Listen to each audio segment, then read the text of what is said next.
اور اسی لیے میں عرض کروں کہ امام جن کی تربیت فرماتے تھے وہ کیسے کیسے درخشاں ستارے بنے ہیں آپ سنیں گے.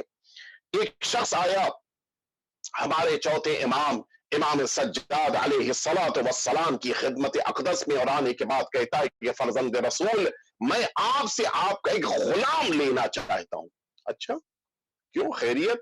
کہ میں چاہتا ہوں کہ اپنے گھر میں آپ کے غلام کو جگہ دوں. ٹھیک ہے لے جاؤ، میرے کس غلام کو لے جانا ہے لے کے جاؤ. کیسے نہیں، آپ ان سارے غلاموں کو بلائیے، ان سارے غلاموں کے درمیان جس کا میں انتخاب کروں اس کو آپ میرے حوالے فرمائیے گا. ٹھیک ہے حکم دیا، سارے غلام اس وقت جتنے گھر میں تھے سب کو لائن سے لا کے کھڑا کر دیا گیا. اور اب اس صحابی امام نے ان سب کے درمیان کسی کو ڈھونڈنا شروع کیا. ایک کے قریب جاتا تھا کہ نہ یہ نہیں، دوسرے کے پاس جاتا تھا کہ یہ نہیں، تیسرے کے پاس، سب کے پاس ایک ایک کر کے جاتے ہوئے اچانک ایک غلام کے شانے پہ ہاتھ رکھا اور کہا فرزند رسول اسے میں لے کے جانا چاہتا ہوں. اچھا ٹھیک ہے بسم اللہ لے جاؤ، لیکن یہ تو بتاؤ کہ آخر اتنے غلاموں کے بیچ اسی کا کیوں انتخاب کیا؟ کوئی ریزن، کوئی سبب، کوئی وجہ؟ کیا وجہ تھی؟ کیوں؟ اس نے کہا مولا اس کی ایک خاص وجہ ہے. بتاؤ وجہ کیا ہے؟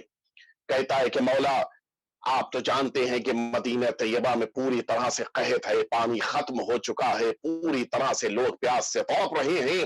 میں ابھی 2 دن پہلے آپ کے بیت الشرف کے قریب سے گزر رہا تھا، اچانک میں نے دیکھا کہ آپ کے گھر کا دروازہ کھلا، آپ کا یہی غلام گھر سے باہر نکلا اور کچھ اتنی عجلت میں، کچھ اتنی جلدی میں تھا کہ مجھے اس کی اس حرکت پہ شک ہو گیا. میں آپ کا صحابی ہوں، آپ کا وفادار ہوں، ظاہر ہے کہ آپ کا سارا سامان، آپ کا سارا مال، اس کی حفاظت کرنا میری بھی ذمہ داری ہے. مجھے ایسا لگا کہ لگتا ہے اس نے کوئی سامان کو چرا لیا ہے اور اس سامان کو چھپانے کے لیے جلدی سے گھر سے نکل رہا ہے. میں نے کہا آج تو اس کو رنگے ہاتھ پکڑوں گا. میں اس کے پیچھے پیچھے چل پڑا اور اب میں جیسے جیسے اس کے پیچھے چلتا جا رہا تھا وہ جو ڈاؤٹ تھا وہ دھیرے دھیرے یقین کی طرف بڑھتا جا رہا تھا. میں نے دیکھا کہ یہ مدینے کی گلیوں سے نکلتا ہوا اب مدینے کی سرحد تک پہنچ گیا اور اب وہ پہاڑوں کے دامن میں، پہاڑوں کے بیچ سے گزرنے لگا. جو میرا یقین مدینے میں دیکھنے کے بعد مثلا مجھے ڈاؤٹ تھا 60%، وہ یہاں تک اس منظر کو دیکھنے کے بعد اب وہ دھیرے دھیرے 70، 75، 80، 85، 90 اور اب تقریباً جیسے ہی میں نے مدینہ طیبہ کے باہر ایک پہاڑی کے دامن میں اسے بیٹھ کر زمین پہ جھکتے ہوئے دیکھا، بس اب وہ جو 60 تھا وہ 100 ہو گیا. اور یقین ہو گیا کہ یہ یقیناً کچھ چرا کے لایا ہے اور اب یہاں زمین کھود کر اسے دفنا رہا ہے تاکہ کسی موقع کے اوپر خود استعمال کرے. اسلام نے اسی لیے کہا ہے لا تجسسوا، اور اسلام نے اسی لیے کہا ہے کہ ان بعض الظن اثم. قرآن کہتا ہے کہ تم لوگوں کی ٹون میں نہ رہو، لوگوں کے بارے میں اس طرح سے بلا وجہ فکریں نہ کرو. اور قرآن کہتا ہے کہ ان بعض الظن اثم، بعض یہ گمان جو تم لوگوں کے بارے میں کرتے ہو یہ گناہ ہے. لوگ اپنے بارے میں نہ جانے کیا کیا دوسروں کو دیکھ کر سوچنے لگ جاتا ہے. رات کی تاریکی میں اگر کسی مرد مؤمن کو ہم نے سڑک کے اوپر لڑکھڑاتے ہوئے چلتے ہوئے دیکھا تو پہلی فکر ہمارے ذہن میں یہی آتی ہے کہ خدا نخواستہ اس نے کوئی نہ کوئی شراب کا گھونٹ پی لیا ہے اور نشے میں چل رہا ہے. جبکہ کیا یہی ایک بات بچی ہے؟ اس کے علاوہ کچھ سوچنے کے ہمارے پاس بچا نہیں ہے. ہو سکتا ہے کہ اس کی ڈائبٹیز ہے، شوگر بڑھ گئی ہو سکتا ہے کہ پیر میں چوٹ لگ گئی ہو سکتا ہے کہ سر میں چکر آ گیا ہو سکتا ہے کہ اس کا بی پی اس کو ڈسٹرب کر رہا ہو. نہ جانے کتنے احتمالات ہیں کہ جو وہاں پر پائے جاتے ہیں. اسی لیے روایتوں میں ہے کہ الا 70 محملہ، 70 ان کے بارے میں تم پہلے گمان کرو اور پھر تم اپنی فکر کو غلط طرف، برائی کی طرف لے کر جاؤ. لیکن یہاں تو پہلی فکر آ گئی، پھر 70 کی تو نوبت ہی نہیں آتی. بس سوچ لیا کہ اس نے یقیناً شراب پی ہوگی، جبکہ ایسا نہیں ہونا چاہیے. ہمیں مؤمنین کے عمل کو دیکھ کر اپنے ذہنوں کو پازیٹیو ویو دیتے ہوئے اچھی سمت میں لے کے جانا چاہیے. لیکن ہوتا یہ ہے کہ نگیٹیوٹی اتنی زیادہ ہمارے اندر آ جاتی کہ بس اب تو جو کچھ بھی ہے برا ہی ہے، جبکہ ایسا نہیں ہونا چاہیے. कहता है कि मौला, मैं यकीन के मरहले में आ गया कि इसने कुछ न कुछ घर से सामान चुराया है, और अब ये धीरे धीरे उस सामान को जमीन में छुपाने के लिए जमीन खोदने जा रहा है। मैं पीछे पहाड़ के दामन में खड़े होकर खुद को छिपाए हुए था कि ये मुझे न देखने पाए, लेकिन मैंने अजीब मंजर देखा। मैंने देखा कि उसने जमीन पे झुक के जमीन को साफ किया, जमीन पे बैठा, और फिर उस पहाड़ी जमीन पर बैठने के बाद उसने अपने हाथों को अल्लाह की बारगाह में उठा दिया। कहता है अब जो मैंने उसका ये मंजर देखा, बिल्कुल 180 डिग्री। मौला ये क्या निकला? ये तो आपका वो नेक गुलाम था कि जो अल्लाह की बारगाह में बैठकर दुआएं कर रहा था। मैं तो शर्म से पानी पानी हो गया।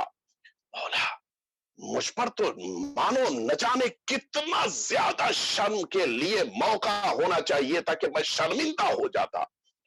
मैं धीरे धीरे उसके करीब गया। मैंने महसूस करने की कोशिश की कि देखूं वह आखिर परवरदिगार की बारगाह में क्या दुआ कर रहा, खुदा की बारगाह में क्या कह रहा है। मैंने अल्लाह की बारगाह में उसे दुआ करते हुए देखा।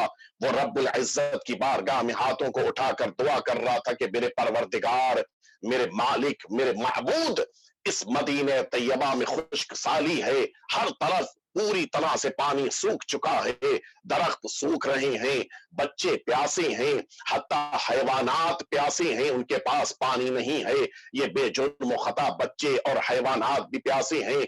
ऐ मेरे परवरदिगार, मैं तेरी हुज्जत में तेरे नुमाइंदे, तेरे वली इमाम सज्जाद अलैहिस्सलातु वस्सलाम के घर का गुलाम हूं।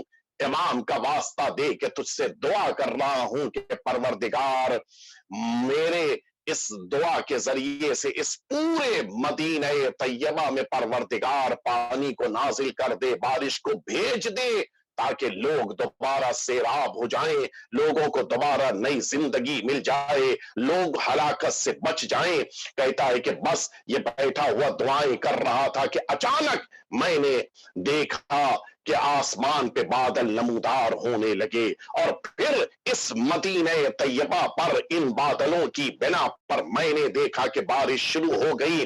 बारिश के कतरात जमीन तक पहुंचते जा रहे थे, और मुझे आपके इस गुलाम की अजमत का एहसास होता जा रहा था कि कितना मुस्तजाबुद्दावा ये गुलाम है। न जाने इमाम के घर में रहते हुए इसने कितनी अजमतों को हासिल कर लिया है कि आज इसकी दुआ को परवरदिगार कबूल कर रहा है। कहता है कि मौला, मैं आपके इस गुलाम को लेके जाना चाहता हूं, और मौला ये न समझिएगा कि मैं इसको अपने घर में ले जाके अपना गुलाम बनाऊंगा। ऐसा नहीं है। मौला, इसकी कद्र मंजिलत की मुझे खबर हो गई है, मुझे पता चल गया है कि ये किस अजीम दर्जे पर फायज है, या अल्लाह से कितना करीब है। लिहाजा मौला, मैं इसे लेके अपने घर में जाऊंगा, इसको अपने घर में आका बनाऊंगा, और मैं जिंदगी भर इसकी गुलामी करूंगा।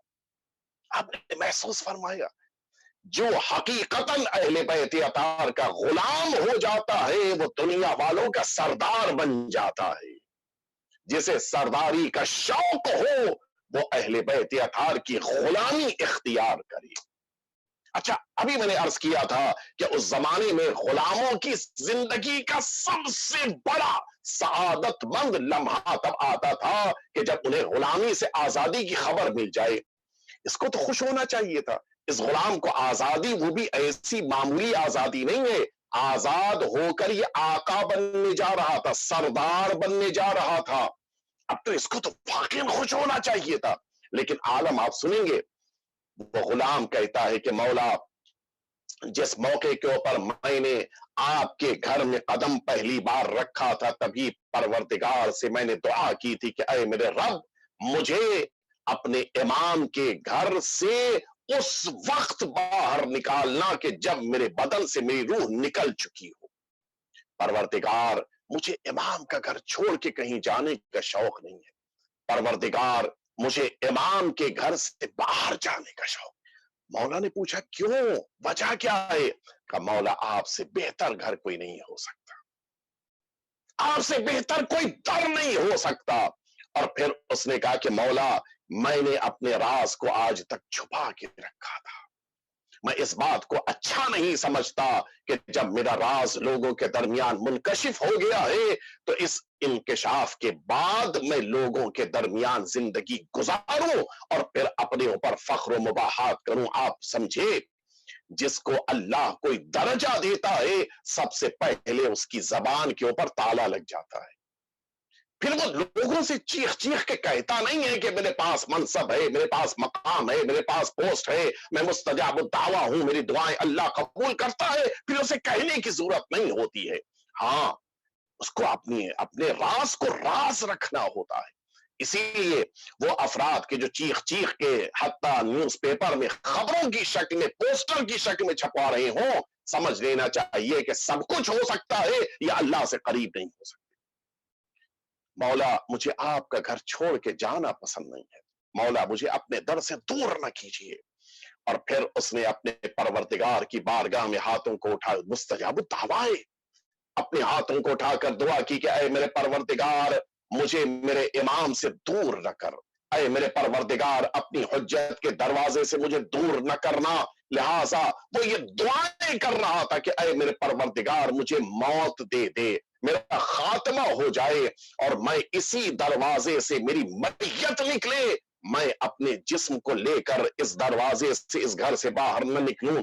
और आप सुनेंगे, न जाने किस खुलूस के साथ इमाम के हुजूर में खड़े होकर उसने ये दुआ की कि उसी वक्त जमीन पर गिरा और उसकी रूह उसके कफस उनसुरी से परवाज कर गई, मुफारकत कर गई, दुनिया से रुखसत हो गया। शरफ आप देखें, खुद चौथे इमाम ने अपने हाथों से जन्नतुल बकी में उसे दफन किया। गौर फरमाया आपने, जो अहले बैत अतार की खिदमत करने का जज्बा लेकर आगे बढ़ रहा है, कामयाबियां उसके कदम चूमती हैं।